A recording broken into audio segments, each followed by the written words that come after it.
18-year-old genin, Naruto Uzumaki, was fuming. His so-called teachers, Kakashi Hatake and Jiraiya, had outright refused to help him prepare for the upcoming Chunin exam finals, just 2 months away. Determined not to waste time, Naruto made his way to the library, hoping to find scrolls to expand his jutsu arsenal.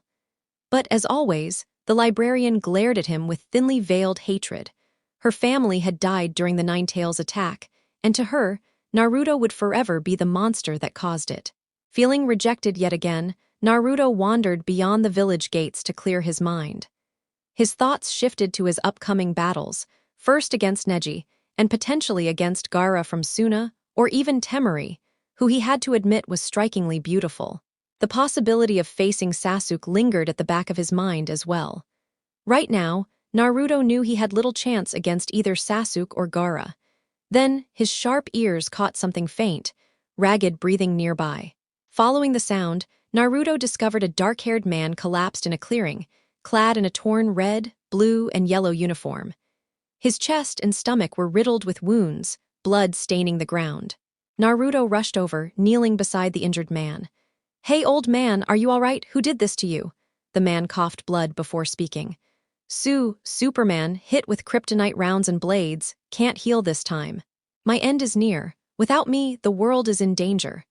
From deep within, Kurama stirred inside Naruto's mind. "Kit, this one carries power beyond anything I've ever felt. Stronger than all your cages and the Sannin combined." Naruto's eyes widened. What? You're serious? If you really want strength, use the absorption technique I taught you. Take in his power, make it yours." Naruto hesitated. "But what about him? He's dying. If you don't act now, the chance is gone," Kurama urged. Taking a breath, Naruto nodded. "All right."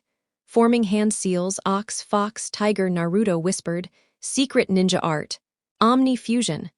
A massive column of blue and red light enveloped both of them.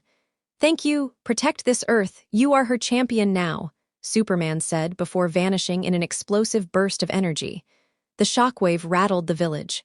In the Hawkage Tower, Sarutobi and his ANBU immediately noticed.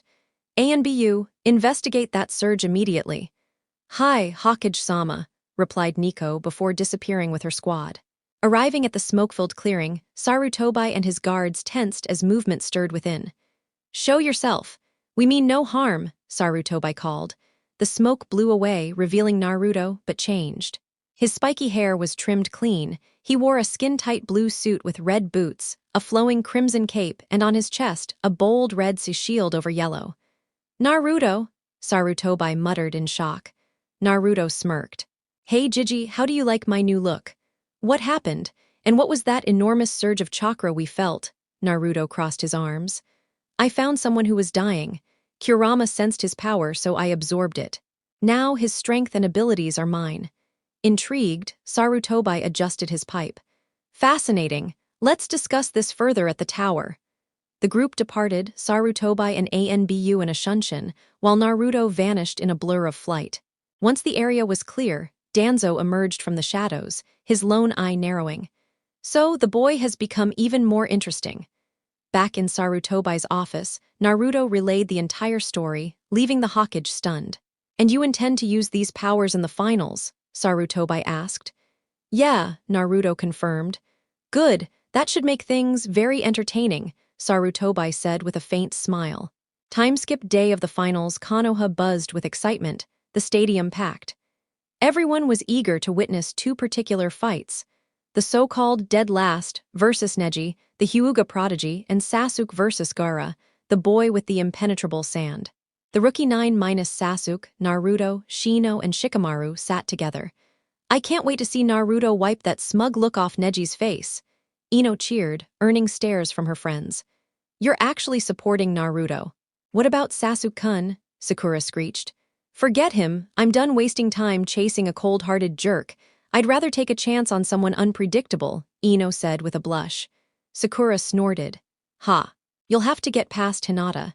She's been head over heels for him forever, and Naruto's probably too dense to notice either of you." Ino smirked. "Then maybe Naruto can have both of us. Honestly, I wouldn't mind sharing. Maybe I'll even see what Hinata's hiding under that coat." Sakura paled at Ino's grin. Soon, the remaining participants entered. Neji, Shikamaru, Gaara, Temari, Shino, Kankuro, Dasu, Kin, Sasuke, along with their Jonin mentors. Only one was missing, Naruto. Where is that idiot? If he's late, I'll... Sakura's rant was cut short by a sonic boom overhead. A rush of wind swept the arena, and when the crowd looked up, their jaws dropped. Naruto descended from the sky, arms crossed, cape billowing. The emblem on his chest gleamed. Naruto, Sakura whispered in disbelief. And Naruto, Ino stammered, cheeks red. From her hospital bed, Hinata and the nurses blushed furiously at the sight. Ino leapt up. Go, Naruto. Show that Hyuga he's not as untouchable as he thinks. Neji Hyuga, step forward, Hate announced. Neji smirked, walking confidently into the arena. Across from him, Naruto stood tall, cape fluttering. Begin, Hate called. Neji lunged, striking with gentle fist, but recoiled instantly, crying out as his hand snapped against Naruto's chest. Shock rippled through the crowd. That's all pathetic. Hinata only ever wanted your support, Neji, to help unite your clan, but you've let hatred blind you. And they call you a genius, Naruto said coldly. Spare me, that weakling Hinata is worthless. I'll never acknowledge her, Neji spat. From the hospital, Hinata's eyes filled with tears. Naruto clenched his fist, Superman's memories flashing, Martha Kent crying. With a growl, he launched an uppercut that sent Neji rocketing skyward. Gasps filled the arena. Naruto glanced at Guy. Guy-sensei, hope you don't mind I'm borrowing a move. Yes, let your youth burn bright, Naruto, Guy roared proudly. Naruto soared up, catching Neji midair in a crushing grip before flipping upside down. Red chakra flared around them.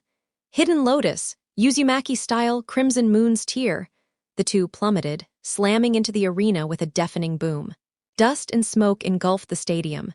When it cleared, Naruto stood tall, arms folded, Neji unconscious at his feet. The crowd erupted. Ino cheered so hard she toppled over the rail, screaming, only to realize she was floating in Naruto's arms. Relax, Ino-chan, you're safe, he whispered gently. Her eyes fluttered open, locking onto his calm smile. She blushed furiously. Ino looked up at Naruto, her cheeks heating as the blonde carefully set her back onto her seat. You okay, Ino? Naruto asked with a gentle smile that only made the platinum-haired Kunoichi blush harder. Sakura, who had been watching, froze in disbelief. What the hell is going on here? That idiot Naruto just caught Ino, and now she's blushing because he's holding her. Sakura thought bitterly, narrowing her emerald eyes at the pair. Naruto soon settled down between Kinsuchi and Tenten, while Sasuke shot to his feet and stormed over, stopping right in front of the blonde. Fight me, Dobi, right here, right now, the raven-haired boy demanded coldly. No, Naruto answered flatly, uninterested in Sasuke's arrogance. From her seat, Kurenai sighed and shook her head. The way Naruto had brushed Sasuke off was blunt, but she couldn't help but notice how much more striking the boy looked in his new outfit, and how effortlessly romantic his rescue of Ino had been. She wasn't the only one to notice either. More than a few Kunoichi in the stands were swooning. Her eyes followed Naruto as he watched Temari battle an Iwa genin named Yahori Hashihata. Despite Yahori's determination, Temari finished her off quickly. Once it ended, Naruto floated down and carefully picked Yahori up, earning a fierce blush from the defeated girl. Don't let it get to you. Losing doesn't mean the end. You've still got a shot at promotion, Naruto said kindly. Flustered, Yahori surprised him with a soft kiss on his cheek, turning his face scarlet while both Ino and Sakura seethed with jealousy. Jiraiya, hidden among the spectators, nearly dropped his disguise along with Asuma and Kakashi, their jaws wide at the sight. Can I take you to the hospital? Naruto offered. Of course. What's your name? Yahori asked. Oh, right. I'm not great with girls, I'm Naruto Uzumaki. I'm Yahori Hashihata from Iwa. Nice to meet you, Naruto-kun. Likewise, Yahori-san, he replied before carrying her away with ease. Back in the stands, Sasuke fumed at being ignored. He returned to his seat, rage simmering beneath the surface. Ino smirked to herself, happy to see Naruto dismiss Sasuke so casually, while Sakura's disbelief boiled over. You idiot, Sakura shouted as she stood. How dare you act like Sasuke-kun is beneath you? Just because you've got a new outfit and powers doesn't mean you'll ever surpass him. Naruto winced from her shrill screech thanks to his heightened hearing. Slowly, he floated up to where Sakura, Ino, Kiba, and Chaoji sat, arms crossed. All right, Haruno, you've got something to say, then spit it out. His tone was low and dangerous, making Sakura flinch. You're scared of Sasuke-kun, that's why you won't fight him, she accused. Naruto burst out laughing, his deep, confident chuckle sending shivers through Ino while Sakura only grew angrier. But just as quickly, his laughter vanished, replaced by a cold, deadly seriousness. The look in his azure eyes wasn't that of the goofy punching bag she remembered, it was something much darker. Scared? No. I'm sparing him from certain death, along with his fragile pride. If I wanted to, I could erase him with a flick of my finger, or kick him straight into the sun. Naruto's grin turned sharp, almost sinister. He should pray Gaara ends him in their fight. Otherwise, I will. Sakura's eyes widened in horror. And Naruto, why would you say something like that? Sasuke-kun is still our teammate. Naruto's gaze didn't waver. That curse mark makes him unstable. If he's allowed to live, he'll become a danger not just to Konoha, but every other village too. And when he slips, Konoha will suffer the backlash. I won't let that happen. Sakura froze, the truth sinking in even if she didn't want to accept it. You should rethink your life, Haruno, Naruto said coldly. But as of now, I, Naruto Uzumaki, resign from Team 7, and I denounce you as a teammate and a friend. From this moment on, you're nothing to me. Enjoy being alone. With that, he glanced at Ino, gave her a playful wink, and descended back to his seat. Sakura collapsed into tears while Ino quietly absorbed Naruto's words, her resolve hardening. She wanted Naruto beside her, no matter what. Hei's voice cut through the tension. The next match. Shikamaru Nara versus Naruto Uzumaki. How troublesome, Shikamaru muttered with a yawn. From the stands, Yoshino Nara suddenly shouted, Naruto-kun, don't hold back against my lazy son. Tsume Inuzuka's booming laugh followed, her daughter Hana smirking beside her.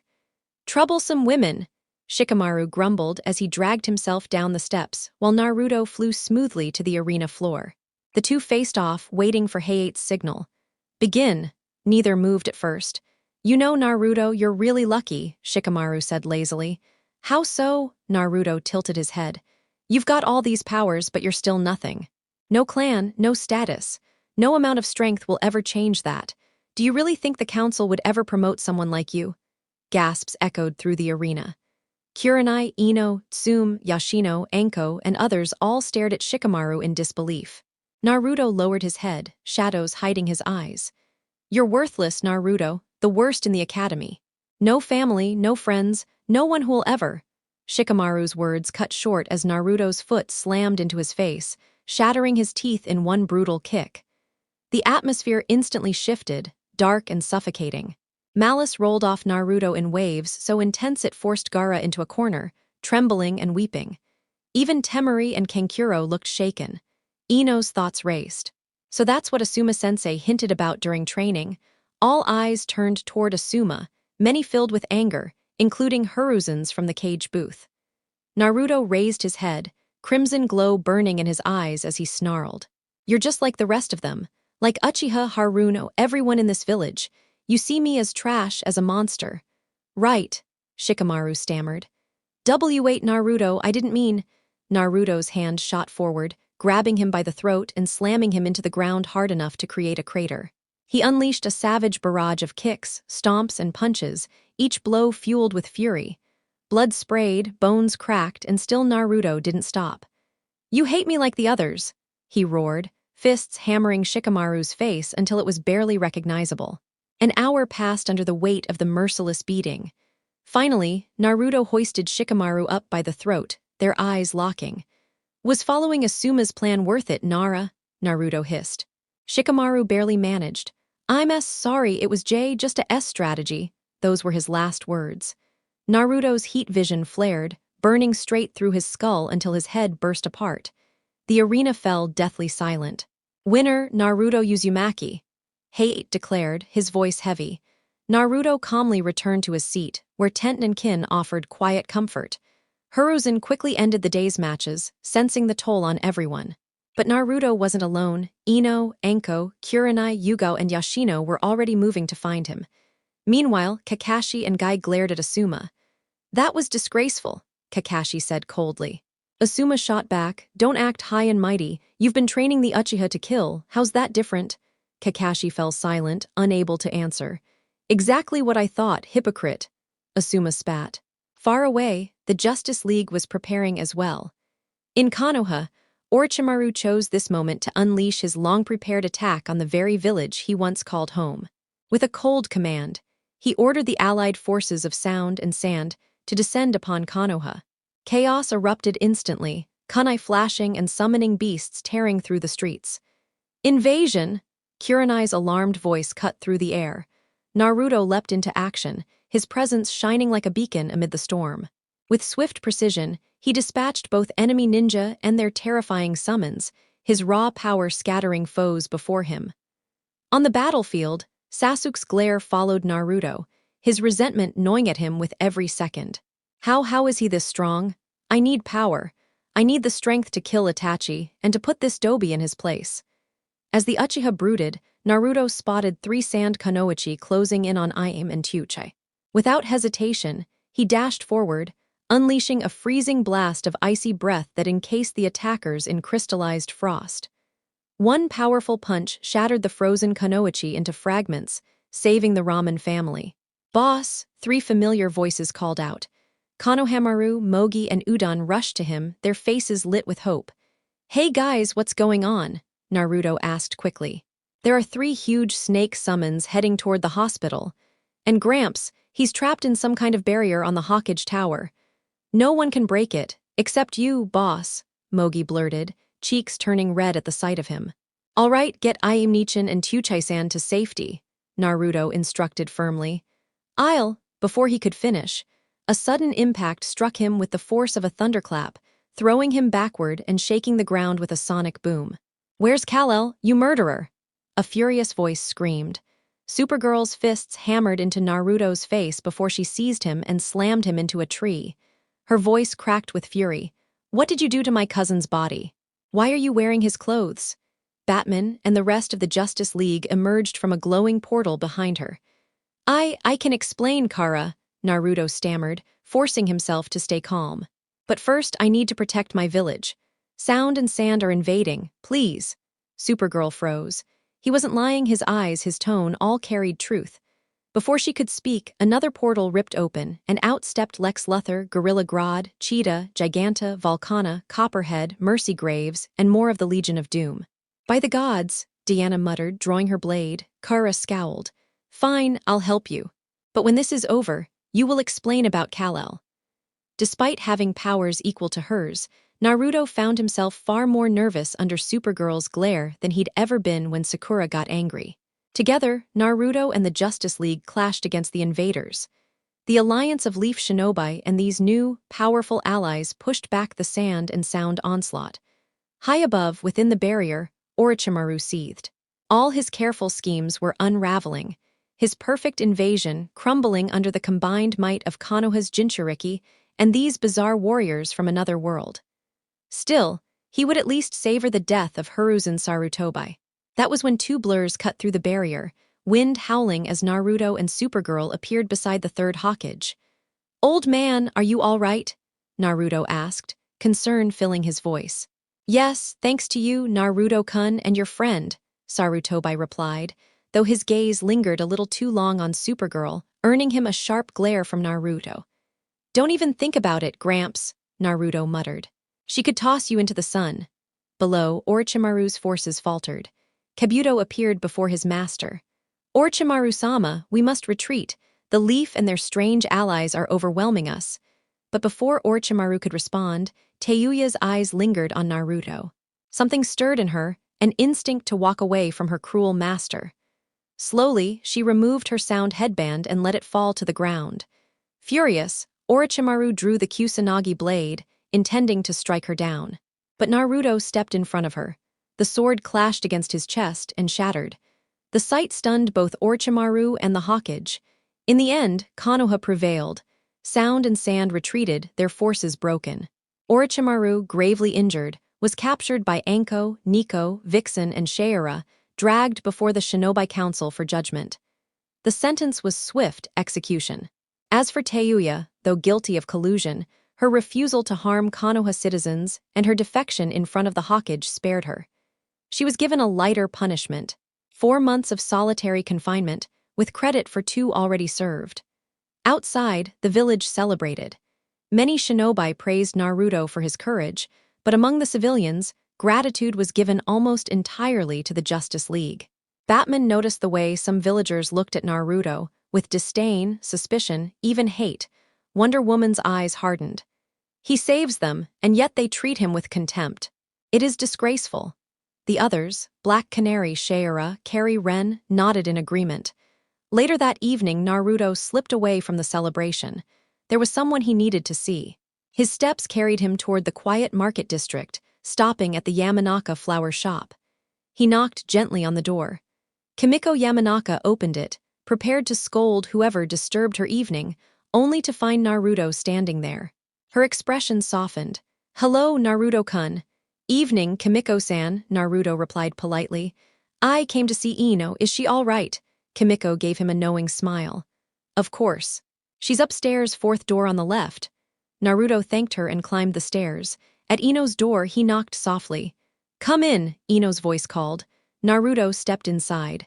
Her room was decorated in shades of purple, just as he remembered. Ino sat on her bed, smiling warmly. "I've been thinking about you, Naruto," she admitted softly. "Seeing how you fought Neji, and then today during the invasion, I realized how strong you are, not just in power but in spirit. I don't want to waste my time chasing someone else anymore. I want to be by your side. Is that okay?" Naruto's face flushed. Words failed him, but he nodded firmly. Ino laughed gently and walked over, hugging him tightly.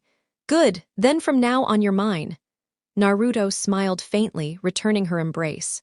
For the first time that day, in the quiet of the flower shop, he allowed himself to feel peace. With Naruto, Yamanaka residence, Naruto groaned as he released another heavy load deep inside Ino's ass, stuffing her completely until she went limp beneath him. Pulling out, still fully hard, he caught his breath just as the bedroom door creaked open. Standing in the doorway was Kimiko, Ino's mother. She froze, her eyes darting from her unconscious daughter lying on the bed with seed dripping from both holes, to the naked Naruto and the monstrous cock jutting proudly in front of him. Kimiko's throat went dry as heat rushed through her body. She bit her lip, her thighs pressing together as her soaked panties did little to hide the arousal running down her legs. "En Naruto-kun, I need you right now," Kimiko whispered, her voice husky with desire. Naruto smirked, stepping away from Ino's bed and settling into the chair by the desk, motioning for her to come closer. Kimiko wasted no time, dropping to her knees before him and eagerly wrapping her lips around his shaft. She kissed, licked, and swallowed him down with desperate hunger. "By the gods, it's so thick, so long, and the scent so intoxicating," Kimiko thought, her mind reeling as she worked his length. Gripping the back of her head, Naruto shoved himself deep into her throat, making her gag in blissful submission. "Glurk," she choked out, but showed no sign of slowing down. Nearly 40 minutes later, Naruto finally released, flooding her throat with thick streams. Kimiko gulped it all down, eyes rolling back in delight. When he pulled her up, he stripped her pants and panties away. Without hesitation, she straddled him in reverse cowgirl, riding him furiously until another wave of his seed poured into her womb. She shuddered with satisfaction, fully aware she might end up pregnant after this. Hall of Doom's Sasuke stalked the shadows, following the Legion of Doom until he was spotted by Volcana, Harley Quinn, Mercy Graves, Copperhead, and Parasite. "Who's this brat?" Volcana asked, flames flickering in her palm. Sasuke opened his eyes, revealing his Sharingan.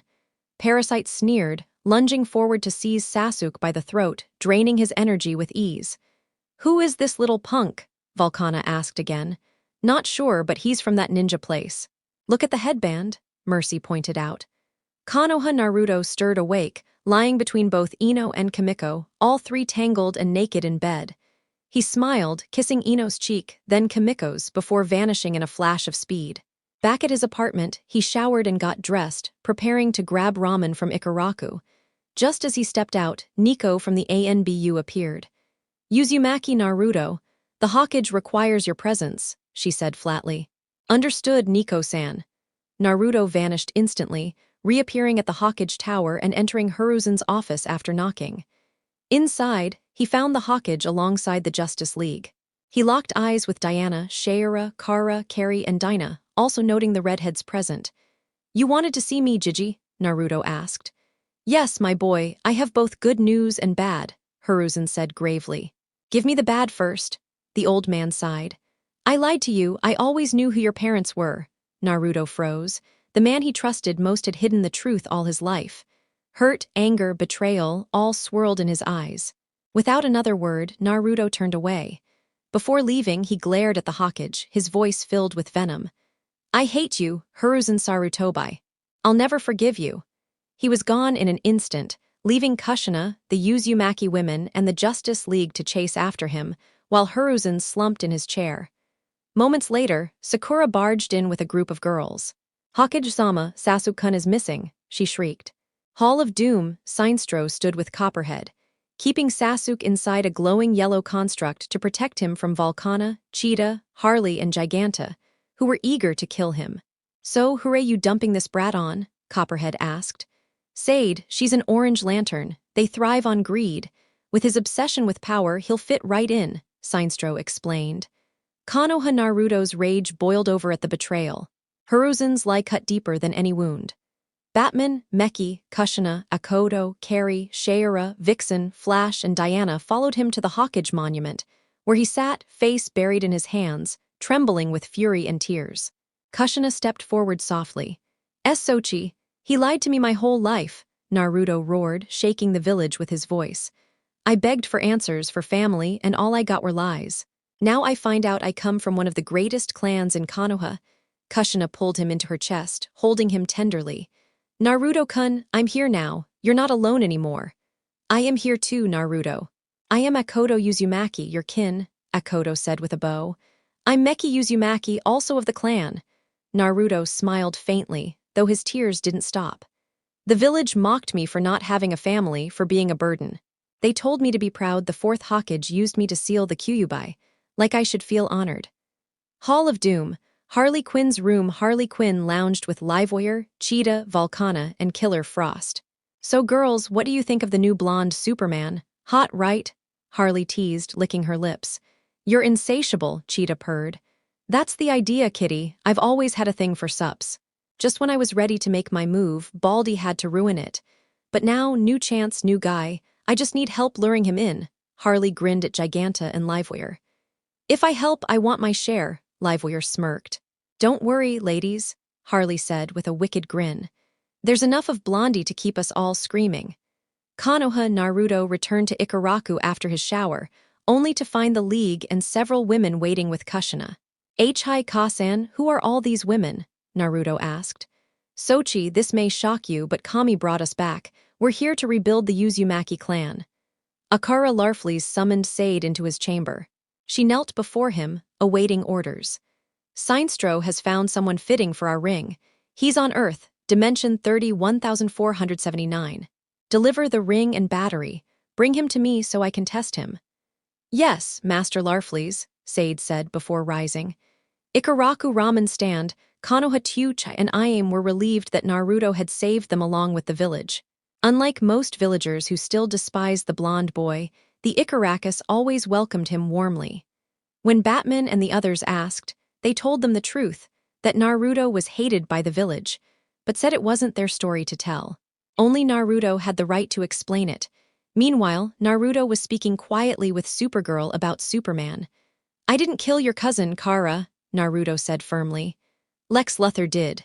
He used a kryptonite gun and a blade made from the same thing. When I found Superman, he already knew he was dying. Before the end, I used a sealing technique I learned from the Kyuubi. It let me absorb his powers.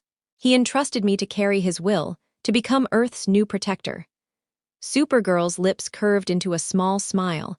His words matched exactly what her cousin had told her before his final mission. She could feel the truth in Naruto's voice. "But how did you know my name?" she asked softly. "I inherited his memories too," Naruto explained. "That way, his legacy won't disappear. It will live through me, and I'll do everything I can to honor him. That's my promise, believe it." Kara couldn't help but laugh at his determination. Hall of Doom. Sade arrived at the Hall of Doom to retrieve Sasuke from Sinestro and Copperhead. Sinestro dismissed the energy bubble holding Sasuke and pushed the boy toward her. Take him. He's your problem now, Sade. Try not to disintegrate him, Sinestro remarked dryly. Ikaraku Ramen Stand. Konoha Kushina approached Naruto and Supergirl with a warm smile. Sochi, I have some people I'd like you to meet. All right, Kasan, Naruto nodded. A group of red-haired women stepped forward. The first was a petite woman with aquamarine eyes and short, neat hair. Hello, Naruto-kun. I'm Taze Uzumaki, your mother's elder sister. So, you're my Oba-chan, Naruto said, eyes wide. She smiled and nodded.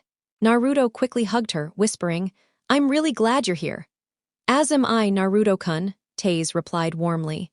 Next came a lively redhead with her hair braided like a shinobi's. She twirled a kunai between her fingers with ease. Hey there, Naruto-kun. I'm Kazuri Uzumaki, your second cousin. Been wanting to meet ya. She grinned before yanking him into a hug, pressing his face into her chest without hesitation. Then a tall, elegant redhead in a strapless crimson dress, sheer stockings, and heels stepped forward gracefully. I'm Orinaki Uzumaki, Tae's younger sister, she said softly.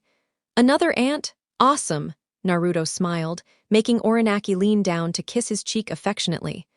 One by one, Naruto met all 30 women of his clan. The sheer number of relatives, the warmth, the acceptance, it overwhelmed him until tears welled up. Hidori, a clan member not directly related to him, noticed his silent tears and embraced him gently. It's a lot to take in, isn't it? She said kindly. Naruto nodded, unable to find his voice. Just remember, Naru-kun, you're not alone anymore. We're here for you. I will, Hidori-san, he whispered. Then, glancing over, Naruto spotted Wonder Woman speaking with Kurenai. Inspiration struck him. Hidori-san, I'll be back later. There's something important I need to do. All right, Naruto-kun. We'll talk again soon, she assured him. Believe it, he said before heading toward the two women. With Wonder Woman and Kurenai, truly, Wonder Woman, your name fits you well. I know you must be tired of hearing it, but thank you again for helping us, Kurenai said. The Amazon smiled softly. Gratitude isn't needed, Kurenai. Protecting others is what the League stands for. Naruto approached with his usual bright grin. Hello, Kurenai-sensei, Wonder Woman. Both women blushed faintly at his smile. Did you need something, Naruto? Kurenai asked. Yes, could you both come with me to the hospital? I'd like to visit Hinata, he said, his tone filled with concern. Kurenai's heart fluttered at his compassion. Of course, Wonder Woman, would you like to join us? I'd be honored, Diana replied warmly. Together, the trio left the ramen stand, Naruto walking between the two stunning brunettes. Meanwhile, Harley Quinn, Livewire, Giganta, and Superwoman were scheming. So, since this whole plan was mine, I should get first shot at him, Harley announced. The others exchanged glances but offered no objections. Elsewhere in the Hall of Doom, Lex Luthor monitored everything through his hidden cameras. His eyes lingered on Lois, Superwoman, longer than anyone else. Though he had succeeded in killing Superman, her power still threatened his ambitions. Now she, too, seemed interested in the blonde who had taken up the Man of Steel's mantle. Akara, Sade, and Sasuke. Sade carried Sasuke in an orange energy sphere toward Akara, home of the Orange Lanterns. Listen carefully, boy, Sade warned. Master Larfleeze does not tolerate insolence. His power is fueled by greed and he is proud of it. Show him respect or risk being erased. Upon landing, they entered the palace. Sasuke felt a flicker of excitement. If this Larfleeze granted him power, he could finally surpass Itachi and Naruto. With Naruto, Wonder Woman and Supergirl, Konoha Hospital. Naruto, Supergirl, and Wonder Woman walked inside the hospital. At the front desk, a petite nurse with auburn hair, Seiko, greeted them. She batted her eyes at Naruto. It struck Naruto as ironic. Just a few days ago, this same woman refused him treatment despite the Hawkage's orders. Now she flirted openly, as if he were a hero she admired. Diana and Kurenai frowned at her behavior, silently finding it shameless. Hello, Naruto-sama, Seiko said sweetly. Thank you for saving us from Orochimaru. You're welcome, but I didn't do it alone. I had help, and I'm grateful for it, Naruto replied sincerely. Both Wonder Woman and Kurenai blushed faintly at his words. As Shizune led them toward Hinata's room, Naruto's and Kara's enhanced hearing picked up shouting from a nearby door. "You're a disgrace, a failure as a Kunoichi. You shame the Hyuga name." Hayashi's voice thundered, making Hinata cry silently in her bed. Fury surged in Naruto. His eyes glowed red as he growled, "If you lay a hand on her, Hayashi, I swear I'll melt your arms off." The Hyuga head froze. Normally, he would have dismissed the boy, but after witnessing Naruto's newfound power, he held back. He glared but turned away. "You have one final chance, Hinata. Fail, and both you and Hanabi will be cast out of the clan, left with nothing," Hayashi said coldly. "No, they won't," Naruto interjected. Both father and daughter looked at him. Hinata blushed at the fierce protectiveness in his voice. "If you throw them out, the Uzumaki clan will take them in. I'll even marry Hinata, or Hanabi, or both, so they'll never have to suffer your cruelty," Naruto declared, anger burning in his words. At that moment, Batman approached Kushina. "Miss Uzumaki," the Dark Knight said evenly, "your son's potential is extraordinary, but he needs training to refine his abilities. I know exactly how to help." Hinata's hospital room, Kurenai, Naruto, Hinata, and Wonder Woman are present. "Hinata, what if I told you there's a way to become so powerful that no one in Konoha would ever doubt your strength as a Kunoichi again?" Naruto asked, eyes glowing with confidence. I'd love that, Naruto-kun," Hinata replied softly, her face bright red as she stole a glance at him. "Then let Wonder Woman train you. She's an Amazon warrior, her people have centuries of combat knowledge. If you learn from her and the Amazons, I promise you'll grow into a fighter stronger than your father, and those arrogant Hyuga elders could ever imagine." Naruto grinned brightly. Hinata's chest tightened with joy. Naruto believed in her just as Kurenai always had. "Thank you, Naruto-kun. See, could you come closer? There's something I want to give you." Naruto leaned in, curious. Before he could ask, Hinata pulled him into a deep, passionate kiss. Both Kurenai and Supergirl froze, wide-eyed at the sudden boldness. Elsewhere, Sasuke and Larfleeze Sasuke stood before Larfleeze, clutching the orange power ring and lantern battery. He spoke the oath, his voice steady and sharp. The moment he finished, the ring pulsed with blinding orange light, flooding his body with an overwhelming surge of energy. "Yes, this is the power I've longed for. With this strength, Itachi, you're finished. And Naruto, you'll finally see I am above you," Sasuke declared with manic glee. "With Kushina and Batman, let Naruto come with us to Prime Earth. We want him to train there for 10 years, Batman said calmly. "What? 10 years? Kushina exploded. "He just came back from training with that perverted sage for 3. You want to take him away again?" Batman, unshaken, explained further. "There are 3 Kryptonians on Prime Earth who can help him master his new powers, and we need to re-establish a Superman-like presence there." Kushina hesitated, her heart aching. "But I just reunited with my son today. Can't his training wait at least a little?" Batman thought for a moment before nodding. 2 weeks. After that, he comes with us. We'll also provide communication tech so you can reach him anytime." Kushina exhaled in relief. "Thank you, Batman." Sasuke on planet Palrax, Sasuke, now wielding the orange lantern, unleashed chaos on Palrax. The peaceful world of 2 million was reduced to less than 800,000 souls in just 4 days. Sade, who had seen her share of lantern destruction, found Sasuke's cruelty disturbing. He slaughtered men, and when he failed to force the women into submission, he killed them in rage. Sade silently noted the Palraxian biology prevented conception through violence, something that only fed Sasuke's fury further. Back in Konoha, Anko's turn Anko, chosen by Hal, John, and Carrie, eagerly accepted the Green Lantern ring and battery. She spoke the Green Lantern oath proudly, her attire shifting into the standard lantern uniform. She smirked as she glanced down. "Blondie's jaw is gonna hit the floor when he sees me," she teased, running a hand over her new form. Meanwhile, Naruto and Supergirl left the hospital together while Kurenai stayed with Hinata to discuss her training with Wonder Woman. "So, Naruto, where do you live?" Kara asked casually. Naruto froze. His shoulders slumped. "Follow me," he muttered. When Kara saw the rundown building he called home, her expression darkened. "You've been living here since when?" "Since I was 4, Kara," her eyes widened. "No, this isn't right. We're going to talk to the Hawkage about this." Naruto could only nod. At the celebration, Kushina, surrounded by Uzumaki clan members and Justice League allies, was surprised at how many women spoke fondly of Naruto. Kushina-sama, we should consider placing Naruto-sama into the Clan Restoration Act, Ryusuke suggested. Himeko agreed. Yes, it would restore the Uzumaki clan. What's the CRA? Batgirl asked curiously. It's a law that allows men of endangered clans to marry multiple women to preserve the bloodline, explained Kioni. Soon, Naruto and Supergirl returned. Kushina rushed over to hug her son. Sochi, what's wrong? Kasan, come with me, he said. Supergirl added sharply, all of you should see this.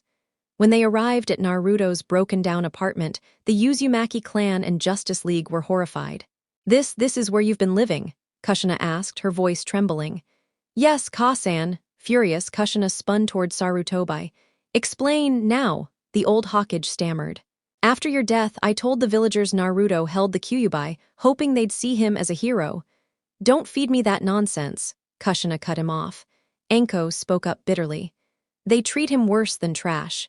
He's given spoiled food, broken gear, and forced to wear that awful jumpsuit. Only Ikaraku and the Dango shop serve him. Kushina's glare could have melted stone.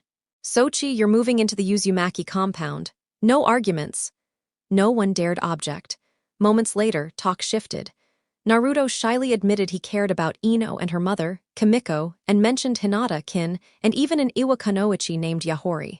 Kushina smirked. Looks like my boy's popular. Batgirl then stepped forward with several other heroines. We'd like to be part of this arrangement too, if possible. Kushina blinked. All of you? Yes. Your son is kind, selfless, and strong, Batgirl said. Before the conversation continued, Supergirl demanded answers about the Kyuubi. Hiruzen explained the truth of the Nine-Tails attack, Minato's sacrifice, and Naruto's burden. The Justice League members were outraged at how the boy had been treated. Carrie glared at Hiruzen. Why let him suffer like this? I believed the village would see him as a hero. I was wrong, the old man admitted sadly. Flash scoffed. You think, Kushina stepped in. Sochi has lived a hard, lonely life. I'm grateful so many of you care for him. Just promise me you won't hurt him. We promise, Batgirl replied sincerely. Time skipped 2 weeks later. Naruto, Hinata, Kurenai, Anko, Tenten, and Yugao prepared for their journey to Prime Earth. Ino and Kimiko each kissed Naruto deeply before he left. Come back safe to us, Kimiko whispered. I will, Kimikoheim, Naruto replied, making her blush. Batman opened a boom tube, and one by one they stepped through. Naruto turned, smiling at his family and friends, waving goodbye before vanishing into the portal. When Naruto, Hinata, Anko, Kurenai, Yugao, Tenten, and the Justice League stepped through the glowing rift, they emerged onto Prime Earth, aboard the Watchtower. Flash, Black Canary, head to Jaeon, Batman instructed curtly. Hinata, Kurenai, come with me, Wonder Woman said with her usual commanding tone. Hinata hesitated for a second, then dashed to Naruto. Without warning, she pressed her lips to his in a quick, heartfelt kiss. Please be safe, Naruto-kun, she whispered, cheeks flushed. Naruto smiled reassuringly. Don't worry, Hina-chan, I'll be fine. Just focus on becoming stronger with Wonder Woman, all right? Okay, Naruto-kun. With that, Hinata followed after Diana and Kurenai. Batman turned back to Naruto. You have 2 choices, join the League or work independently. I understand, Naruto answered firmly. The Dark Knight gave a silent nod before striding away. Batgirl then approached, holding out a slim device. This is a phone, Naruto. We use them here to keep in touch over long distances, but they're also for everyday things, shopping, games, whatever. I've already saved my number in here, so you can call me directly anytime. Her cheeks burned red, though Naruto didn't notice. All right, thanks, Naruto replied. Let's move, Naruto, Supergirl said suddenly. We've got 2 stops. Where to, Kara? First, the Fortress of Solitude. Then Smallville, the Kent family farm. Why? The fortress holds everything you need to learn about your new powers and about Clark. And the Kents, they were his parents. They helped raise me too. Naruto's eyes widened. He understood what she was implying without her needing to spell it out. I get it, Kara, let's go. His tone carried a quiet weight. As the 2 flew off, Vixen's gaze lingered on Naruto. She smirked, not bothering to hide her appreciation. He's mine when he gets back, she said loud enough for others to hear. Her ex, John Stewart, clenched his jaw, clearly irritated. Black Canary just laughed. Then I'm after you, Mari. With Naruto and Kara high above the clouds on their way to the North Pole, Kara broke the silence. Naruto, I saw the way people in Konoha looked at you. I need to hear it from you. What was it really like? Naruto sighed. All right, Kara, I'll tell you. Back in Konoha, Sasuke barged into the Hokage's office with Sade at his side, ignoring the startled ANBU. Where's that Dobi? Tell me, he snapped. You've got some nerve, Kushina's sharp voice cut through. If Mikoto could see you now, she'd be ashamed. Sasuke spun around only to find himself facing Kushina, and behind her stood Meki, Hitomi, Himeko, Taze, Kioni, Hidori, Nizuka, Tona, Momoko, Orinaki, Ukaru, Rachel, Riho, Ryasuke, Kazuyori, Tamitsu, Ryaiko, Mesuki, Akodo, Aiz, Yurako, Dokioni, Rizuka, Mayona, Tatsuyo, and Tini. Nearly the entire revived Uzumaki clan filled the office. You'd better watch how you talk about my son, Kushina warned, eyes blazing. Sasuke sneered. The Dobi's victories were all luck. Against Neji, against me, even during the invasion. But now I have power that will put him back beneath the Uchiha name, the strongest clan in Konoha and all the nations. Meanwhile, with Naruto and Kara, Naruto continued his story. I was born on October 10th, the night the Kyuubi attacked. My mom, Kushina, died that night. She couldn't survive the beast being ripped out of her while giving birth to me. Kara frowned. Then how is she here now? Because the god of our world, Kami, brought her and the other Uzumaki women back, Naruto explained. And Kami wants you to restore your clan, Kara realized. Naruto nodded. Kara looked away, sadness in her eyes. It must feel nice, the idea of raising a family, I mean. They landed outside the Fortress of Solitude in silence. Back in Konoha, the Uzumaki women gave Sasuke unimpressed stares. Done yet? Kushina asked dryly. Sasuke growled. I'll make you regret mocking the Uchiha. Before he could act, chakra chains shot out, binding him. Meki's chains tightened, draining his chakra rapidly.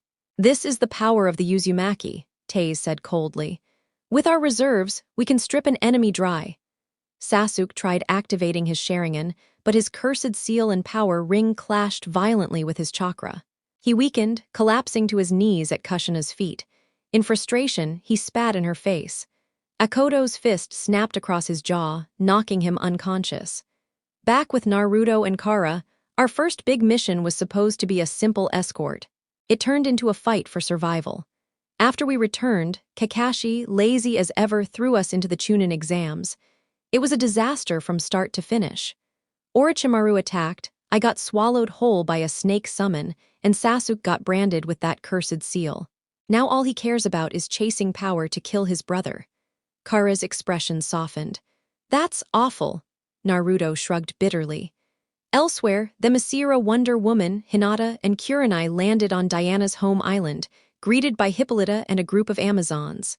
Diana, who are these two? Her mother asked sternly. They've come to learn the ways of the Amazons, Diana explained, Hippolyta's sharp gaze fixed on Hinata. Is that true? Hinata straightened her back. Yes. I want to learn everything you can teach me. The queen gave a satisfied nod and ordered her daughters to prepare training quarters for the visitors. As Hinata and Kurenai followed, Diana caught herself watching Kurenai's graceful movements. Her mother noticed. She's beautiful, is she your chosen one? Diana flushed.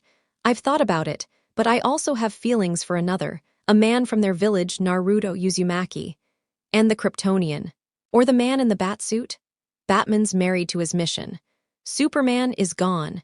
Killed by kryptonite weapons created by Luthor. His body was cast into a boom tube and somehow ended up in Naruto's world. Naruto absorbed his essence and his powers. Hippolyta raised a brow. Then I must meet this Naruto, Diana nodded. He's with Supergirl now at the fortress, learning what it means to carry Superman's strength. Back with Naruto and Kara, so you and Superman were the last of Krypton, raised here by the Kents, Naruto said softly. It must have been nice to have real parents who loved you. Kara smiled faintly. Yes, Ma and Pa Kent are wonderful, you'll like them. Naruto hoped she was right. Then Kara suddenly hesitated, her cheeks red. Naruto, see, can I ask something? Of course. Before he could react, Kara tackled him onto the icy ground. Be with me, she blurted. Naruto's eyes widened. Huh, Because of my physiology, I can't be with normal men.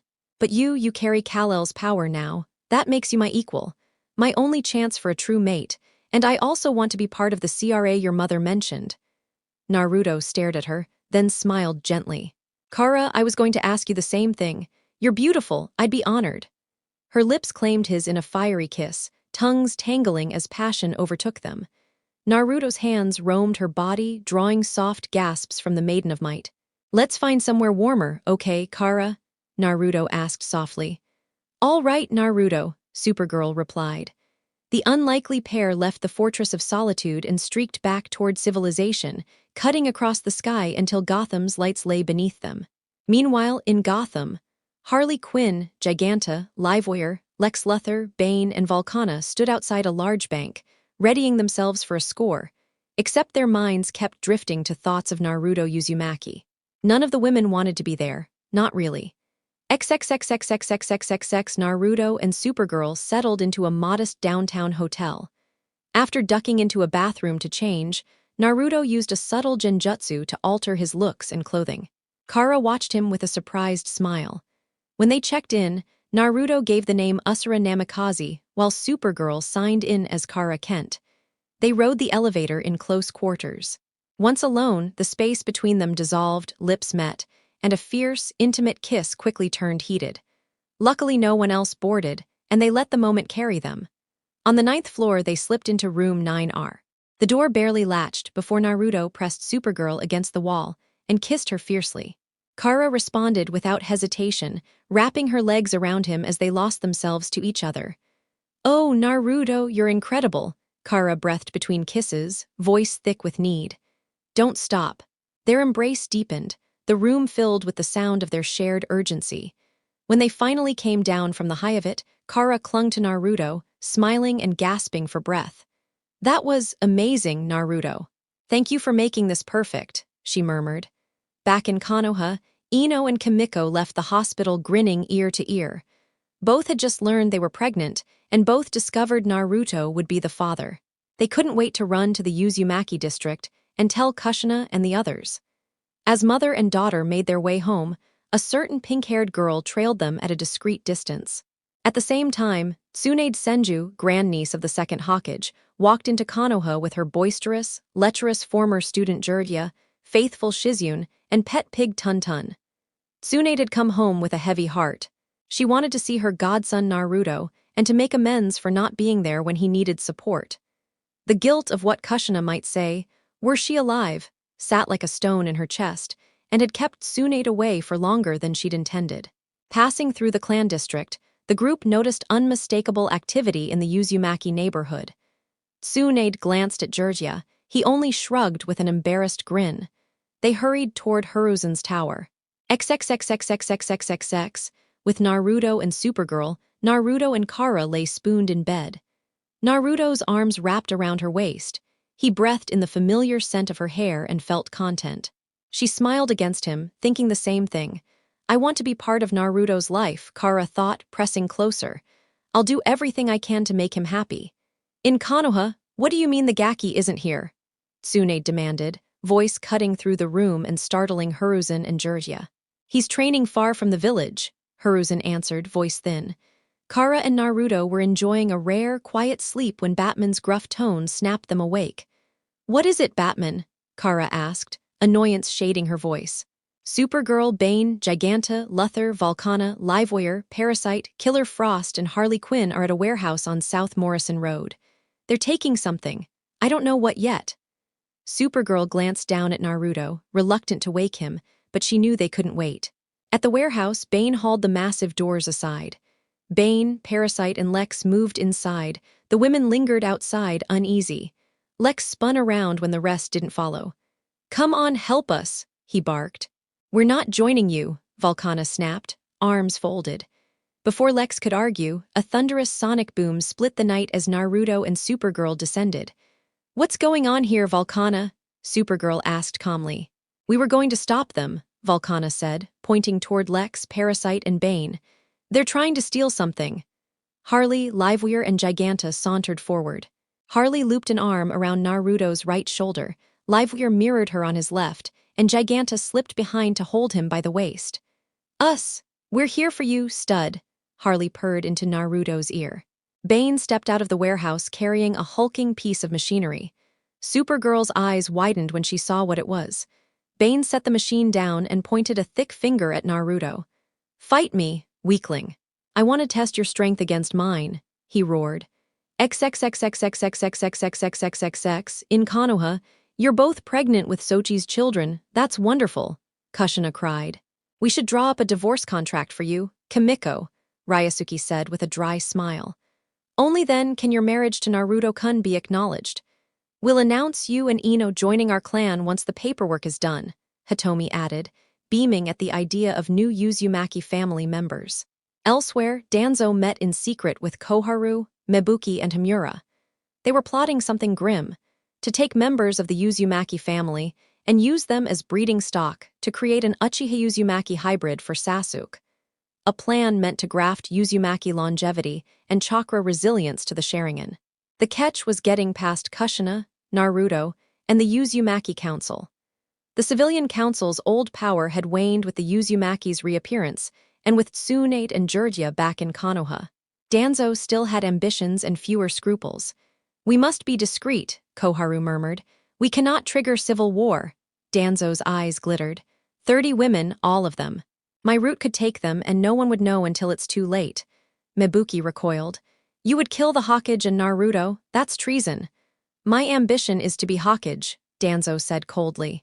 "If I must remove obstacles to secure the village's future, so be it."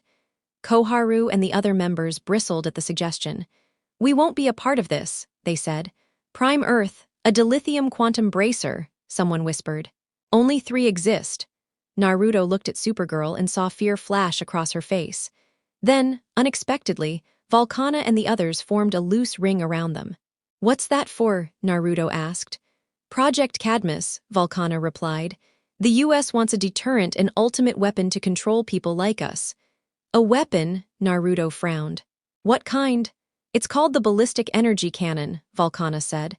"And that device Bane's carrying is a dilithium quantum fusion bracer. LexCorp made it. Only 3 of those bracers exist." "How powerful is the cannon?" Naruto demanded.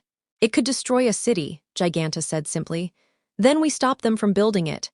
"Handle Bane, Naruto," Giganta said, stepping back. "We'll take the bracer." At that moment, Batman, Jon Stewart, Hal Jordan, Vixen, Black Canary, and Shayera arrived on the scene. "Bane," Batman growled. "Puny Batman," Bane sneered. "I don't want to fight you. I want the blonde Superman, he's the strongest." Naruto rolled his eyes. He'd heard plenty of macho bluster in his life. "Lex and the Legion are trying to build the BEC," Volcana said quietly. "We're here to stop them, and to help this guy." XXXXXXXXX Sasuke sat in Hiruzen's office, flanked by ANBU. Across the table sat the Hokage, Tsunade, Jiraiya, the Shinobi Council, Mebuki, and a split civilian committee with Danzo looming like a shadow. "Sasuke Uchiha," Hiruzen said steadily, "we've received reports that you attacked the Uzumaki clan and threatened Naruto Uzumaki and others. Are these accusations true?" Sasuke's gaze was flat. "Yes, I'll make that brat pay for humiliating an Uchiha." Tsunade, Mebuki, and Kushina exchanged looks of disbelief and anger. "Hokage-sama, may I speak?" Nemoto Hirando of the Civilian Council rose, voice steady.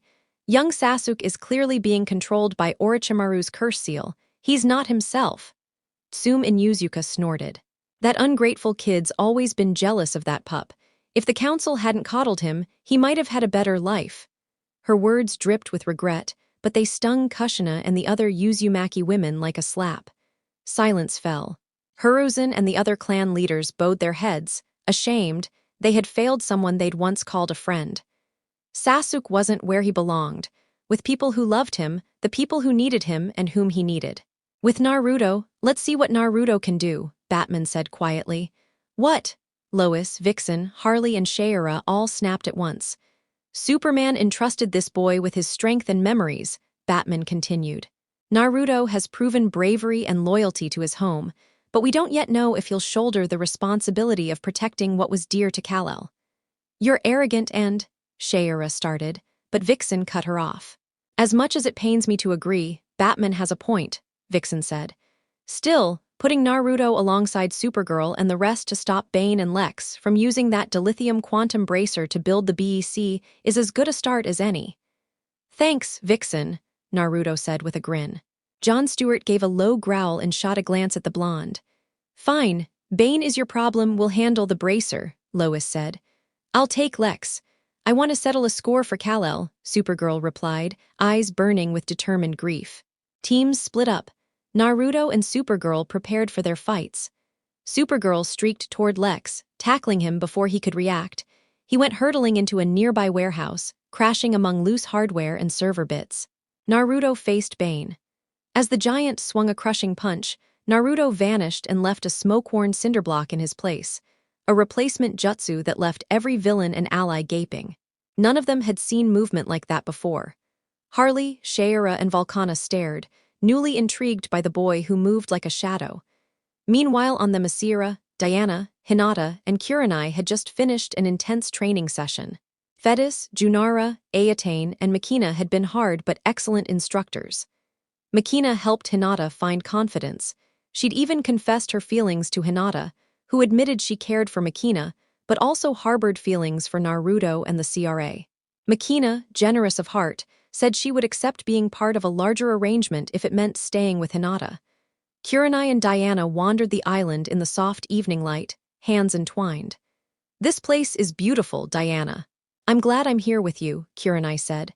I'm happy you're content, Diana replied, smiling, and that Hinata has found peace as well. Makina's pleased to have her. With Naruto and Bane traded blows, heavy, furious strikes that shook the ground. Bane landed a brutal hit that sent Naruto skidding back, but the boy only smiled.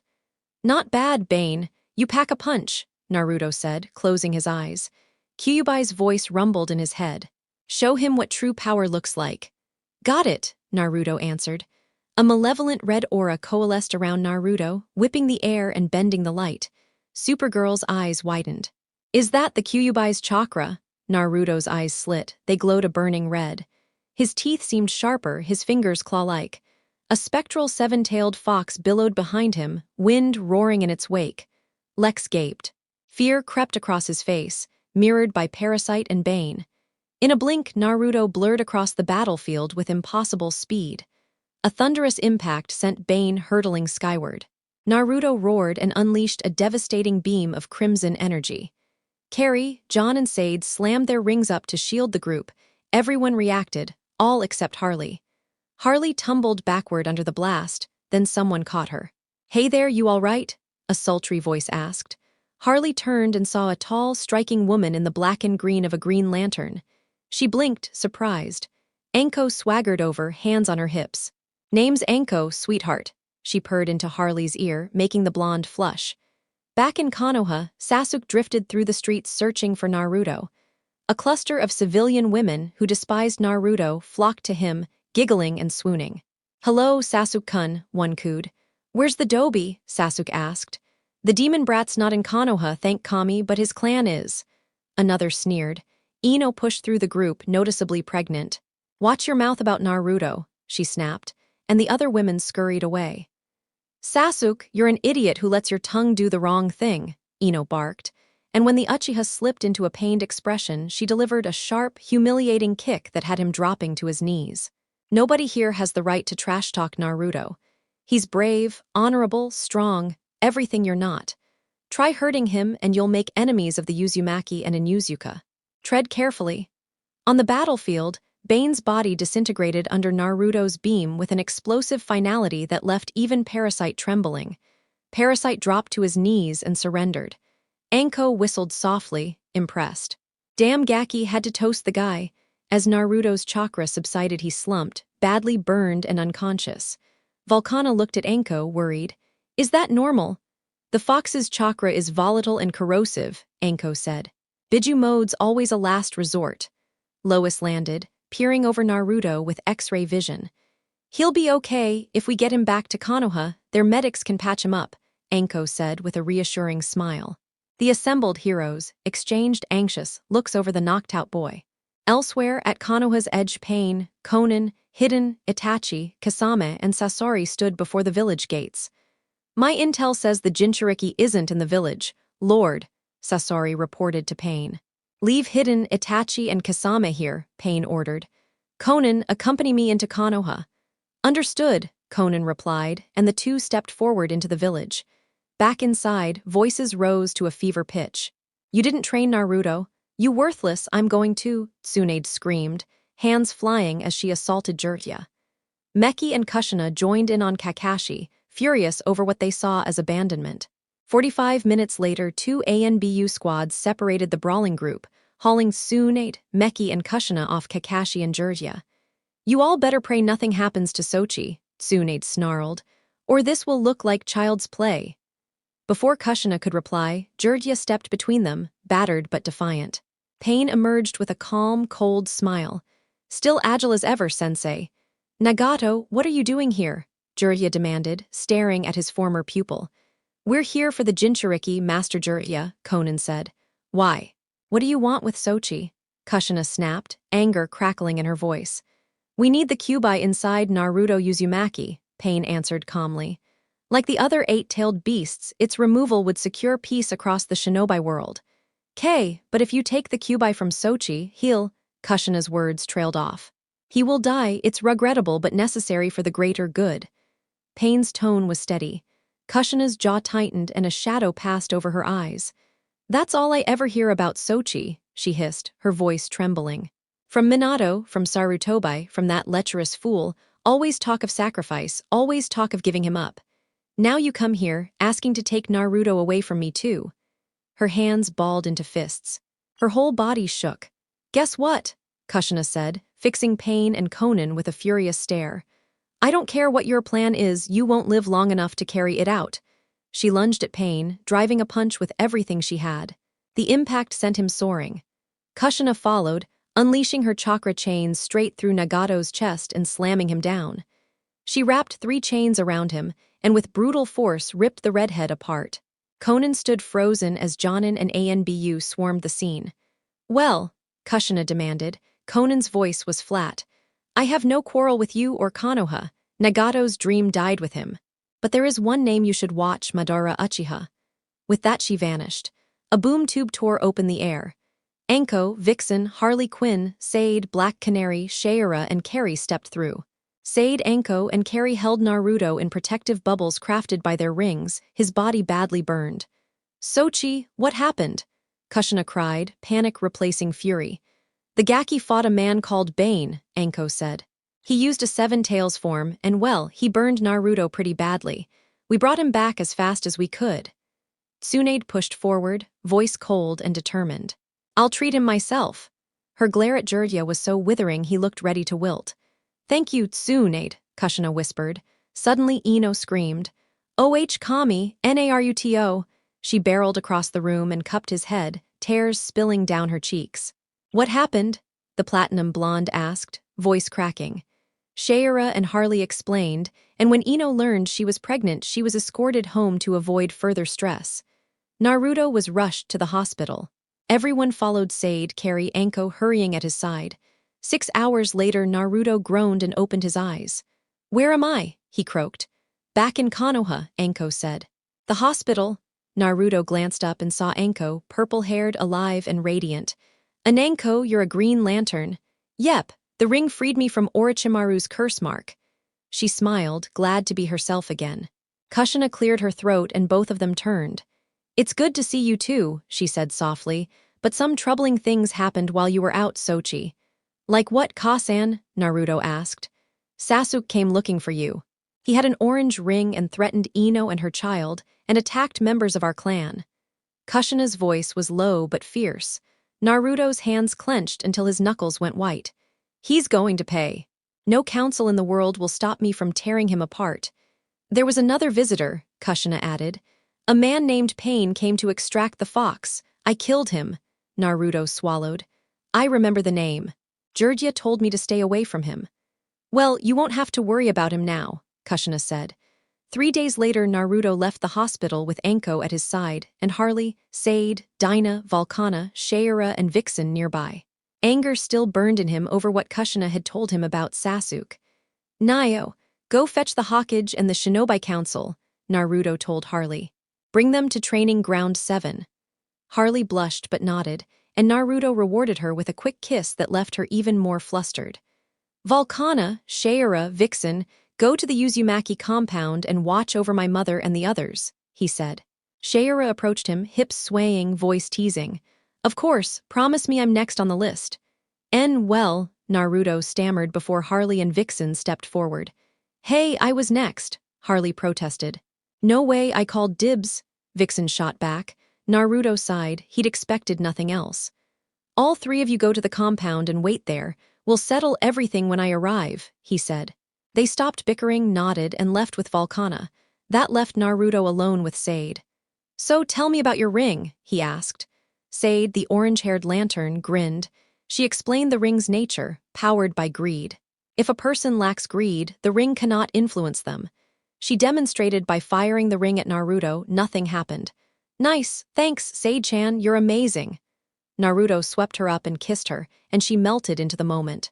I'll go after whichever one you point out, she said. Naruto turned serious. Sasuke threatened Ino, my mother, and the Uzumaki clan. He'll answer for that.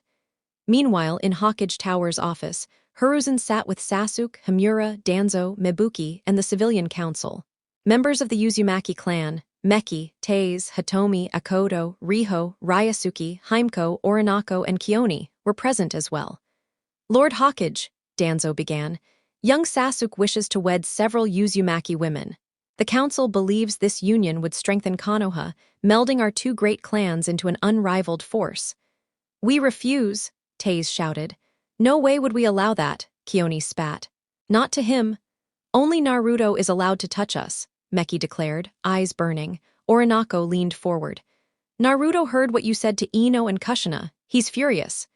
Sasuke sneered and began to reply, then vanished mid-sentence as Naruto's fist slammed into his face, sending him flying. Naruto's uppercut shattered Sasuke's jaw. Sasuke tried to sneer, but Naruto's kick cracked ribs and blood bubbled in his mouth. A double axe-handle blow slammed him back into the village square. The Uzumaki women smiled as Naruto walked toward the prone Uchiha, eyes flaring red, heat vision simmering. You threatened Inoheim, who's carrying my child, and you threatened my mother and our clan, Naruto said, teeth bared. His voice dropped to a dangerous hush. You cross them again, and Sakura won't be able to help you revive your clan, because you won't have the means. Understand me? Sasuke fired his orange ring at Naruto, only to be stunned when it had no effect. That ring feeds on greed, Naruto said coolly. You know its nature, Sasuke. I'm not a greedy man. It won't touch me, and it likely won't affect Itachi either. Sasuke's color drained. His trump card was useless now. Naruto hauled him to his feet by the throat. Listen closely. Inoheim, her mother, my mother, and the Uzumaki clan are off limits. You and the council stay away, or we'll consider it an act of war. He shoved Sasuke into the mud. Meki and Akodo watched, their attraction to Naruto evident. Sasuke Uchiha, you've been warned by the Uzumaki and by me. Tsunade's voice was iron. Any further aggression against Naruto, our clan, or our guests will be treated as an act of war. You will be declared an enemy of Konoha, your assets seized, and you will face public execution. Her words cut through Sasuke like ice. May I leave, Hokage-sama, Sasuke stammered. Tsunade gave a slight nod. Sasuke wasted no time and quickly exited the office. Once the room was empty, Tsunade turned her attention to Naruto. Naruto, I need to speak with you alone. Sure, Hokage-sama. What is it? Naruto asked, curiosity bright in his eyes. Everyone else, please step out. This is a private matter, Tsunade instructed. The others promptly left, leaving just the 2 blondes in the room. Tsunade cleared her throat nervously. Naruto, I know you've become quite popular lately, especially with the ladies. I want to be upfront. I wish to stake my claim on you and secure a spot in your harem. Are you okay with that? Naruto grinned, his excitement obvious. Of course, Hokage-sama. Good, I'll start preparing the agreements and speaking with the others. In the meantime, my strong fox, I suggest you rest. You're going to need it, Tsunade said, her tone dripping with flirtation. Naruto swallowed, his nerves betraying him. Meanwhile, in Jump City, the Teen Titans were locked in a battle against Slade, who sought to use Raven to resurrect Trigon, her father and a tremendously powerful demon. The five young heroes managed to temporarily thwart Slade's plan, but they knew they would need extra help to stop both Trigon and Slade for good. On the rooftop of Titan's tower, Naruto surveyed the city below, his blue cloak fluttering in the wind. The months he'd spent here had been peaceful, but that calm was about to end. A massive portal tore open the sky, and from it emerged a towering demon, his skin crimson and eyes blazing yellow. Trigon, the world-threatening entity, had arrived. Naruto's eyes sharpened with recognition. He had faced formidable opponents in other worlds before, and he knew he had to be ready. Summoning his extraordinary abilities, he prepared for the confrontation. Trigon's roar shook the city, the ground trembling beneath Naruto's feet. With a leap, Naruto descended from the rooftop, his resolve unshakable. Their clash was monumental. Naruto's speed allowed him to dodge Trigon's ferocious strikes, while his superhuman strength delivered relentless blows. Though Trigon matched him in raw power, Naruto's experience across countless worlds gave him the tactical advantage. Buildings crumbled and streets were torn apart as their battle raged. Citizens fled in terror, but Naruto pressed on, determined to defend his adopted home. A massive fire blast erupted from Trigon, and Naruto countered with a combined elemental attack of his own. The collision sent shockwaves across the city, lighting the night sky with explosive energy. Finally, Naruto landed a decisive strike, his fist connecting solidly with Trigon's face. The demon staggered, his eyes flickering as defeat sank in. With one final surge, Naruto delivered a mighty punch to Trigon's chest, forcing the demon back through the portal and sealing it. The citizens of Jump City poured into the streets, cheering and relieved. The Titans expressed their gratitude, recognizing Naruto as a true ally. Naruto smiled, the weight of the battle lifting. Though from another world, he had found purpose and a new family here. He vowed to protect this city with unwavering determination and his formidable powers. The aftermath brought celebration. The Titans and citizens rejoiced as the sun rose over the city. But for four female members of the team, Raven, Starfire, Jinx, and Bumblebee, this victory was also a personal one. They had developed feelings for Naruto during the battle and wanted to express their gratitude in a way that words couldn't capture. Leading him to the rooftop, they surrounded him, their smiles full of affection. "Thank you, Naruto, for everything," Raven said softly, her hand brushing his cheek. "We couldn't have done it without you," Starfire added, her fingers tracing patterns on his chest. Jinx grinned mischievously. "And we want to show just how grateful we are." Overwhelmed by their attention, Naruto found himself embraced by the four heroes, each expressing their affection in their own way. Hours passed in a whirlwind of intimacy, and by sunrise, they were exhausted but content, their bond cemented. From that day, Naruto became an integral part of the Teen Titans. Together, they defended Jump City, their connection growing stronger with each challenge. Eventually, Naruto returned to Konoha, taking Starfire with him. He shared stories of the CRA, which she eagerly embraced. Later in Gotham City, Naruto leapt from rooftop to rooftop, searching for a hidden artifact. A bright green glow in an alley drew his attention. Investigating, he encountered John Stewart, a Green Lantern on a mission to retrieve the Golden Eagle Claw.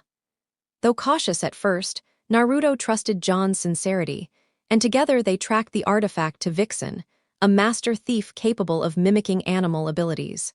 In a fierce encounter, Naruto and John subdued Vixen and reclaimed the artifact. Impressed by Naruto's strength and courage, Vixen grew close to him. Sharing stories of their travels and love for adventure, a bond quickly formed.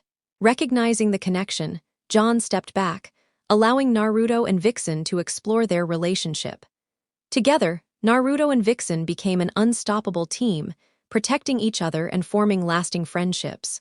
As they stood side by side, overlooking the city, Naruto realized that he had gained more than just power. He had found love, loyalty, and a new life full of purpose. The night in Gotham was unusually still, or at least it seemed so. Chaos, however, was never far away.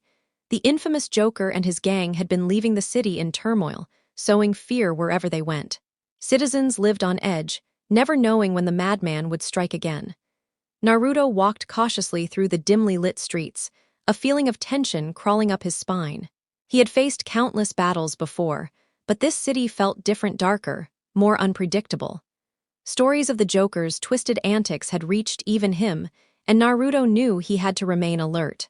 Still, standing idly by while innocence suffered was never an option. A sudden scream shattered the silence. Instantly, Naruto sprang into action, racing toward the sound. Around a corner, he spotted a young woman cornered by the Joker's gang. Without hesitation, he launched himself at them, moving with precision and skill, dismantling each thug with fluid, relentless strikes. The woman looked at him with wide, fearful eyes, her hands trembling. "Yugo," she whispered, explaining that she had been on her way home from work when the gang ambushed her. Fear was evident in her gaze, but so was a spark of gratitude. As they retreated to safety, Yugo repeated her thanks, astonished that a stranger would risk his life for hers. Naruto brushed it off with a casual shrug, insisting he couldn't simply watch. Yet beneath his calm exterior, her words touched him, sparking an unexpected sense of connection. They exchanged numbers before parting ways, but Naruto couldn't shake thoughts of her. The Joker's menace wouldn't fade, and he was determined to shield people like Yugo from that chaos. He silently vowed to protect her, no matter the cost. Weeks passed, and Naruto and Yugo grew closer. Coffee meetups became a regular thing, and he often walked her home, ensuring her safety. In these quiet moments, Naruto began to share parts of himself, his past, his struggles, and Yugo opened up too, revealing her fears and dreams. One evening, as they walked together, the Joker and his gang struck again. Naruto reacted instantly, fending off the attackers while Yugo sprinted toward safety. Though victorious, Naruto suffered a severe injury. Yugo knelt by his side, panic etched across her face as she tended his wounds. "Thank you," she whispered, tears glistening. "I've never met anyone like you, so brave, so selfless." Naruto smiled faintly, the warmth of her words sinking deep. From that moment, the bond between them strengthened. Together, they faced the Joker's threats, but they also found comfort in one another. For Naruto, saving Yugo had brought more than gratitude, it had opened a place in her heart. And for Yugo, Naruto was a hero, proof that light could exist even in Gotham's darkest corners. Konoha, Kimiko, and Ino had recently welcomed Naruto's children into the world. Kimiko gave birth to a son, Ruruno Yamanaka Uzumaki, while Ino had twin daughters, Asane and Nozomi Uzumaki. Naruto paced outside the hospital room, heart pounding with anticipation. Meeting his newborns for the first time filled him with a mix of excitement and nervousness. He imagined their little faces, their personalities, and the father he hoped to become. Taking a steadying breath, he entered the room to see Ino holding Ruruno. His heart melted at the sight of the tiny boy with his soft blonde hair and wide, curious blue eyes. Hinata stood nearby, her own expression brimming with love.